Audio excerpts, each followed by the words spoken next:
Are you a book lover whose weakness is buying books and not wanting to part with any of them?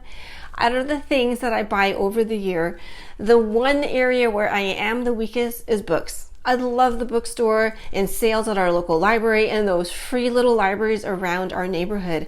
And I got to a point where I knew I needed to part with many of these books because I really didn't need 5 bookcases full of books. So in this video, I'm going to give you 3 tips to mentally prepare you, then 6 action steps to declutter books.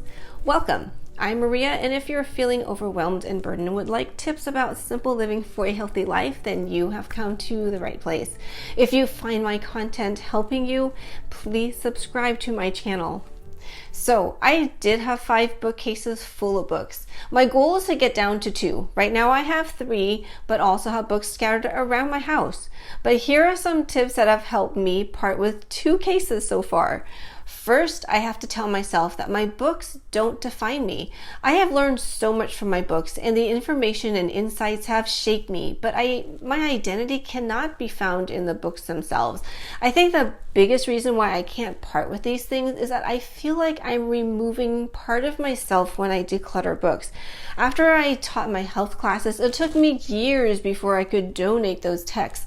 I never opened them, but still whenever I saw them, I felt like I had invested so much time reading and teaching from them that I couldn't let go. But I knew I needed to because I wanted to free up space. So if books have become part of your identity, know that while books can shape your knowledge, mindset, way of thinking, and way of living, your identity is so much more than the book. Second, define an area or amount of space that you want for your books. For me, like I mentioned, my goal is to have 2 bookcases of books. That may still be too much, but that's my goal for now. I don't think I can do less than that. And you will need to determine your own space that you would like to scale down to. Next, I had to have a spending freeze on books. While I was trying to pare down on the amount of books I had, I needed to avoid the bookstore and even the library because I can't walk out of those places without buying something.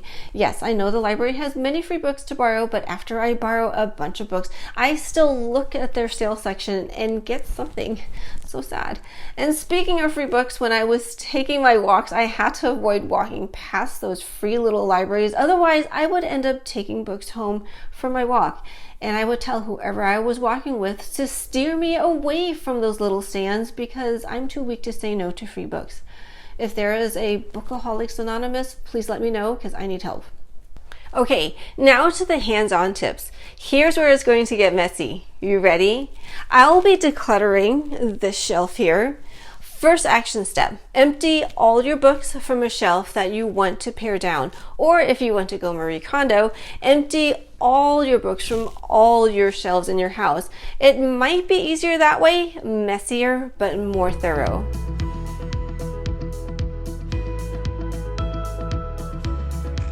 So now that we've emptied the bookcase, we're going to sort our books into 4 categories.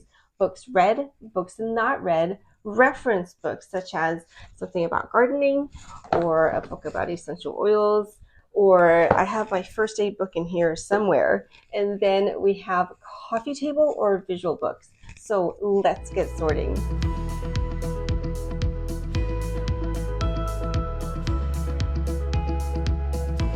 So after you sort your books into the 4 categories, go through each pile as follows. So for the books that you've already read, separate them into 2 further piles, the ones that you want to keep and the ones that you can part with.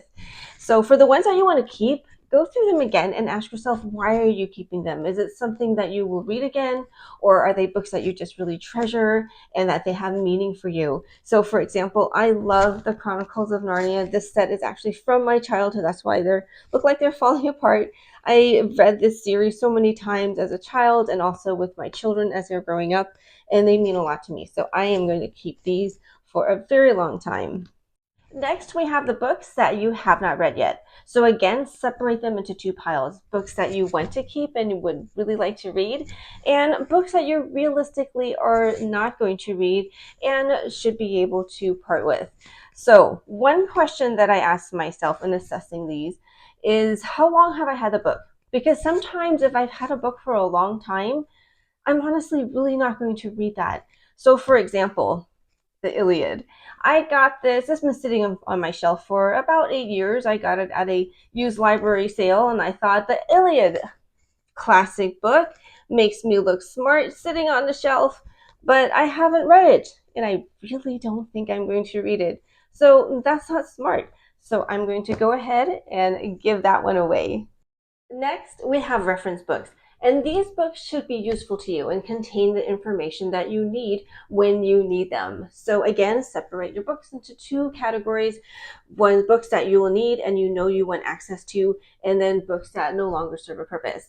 So I keep my ones on finance, my ones on health, my ones on writing, and then I picked up gardening the past couple years, and so I need all the help that I can get, so I'm keeping those.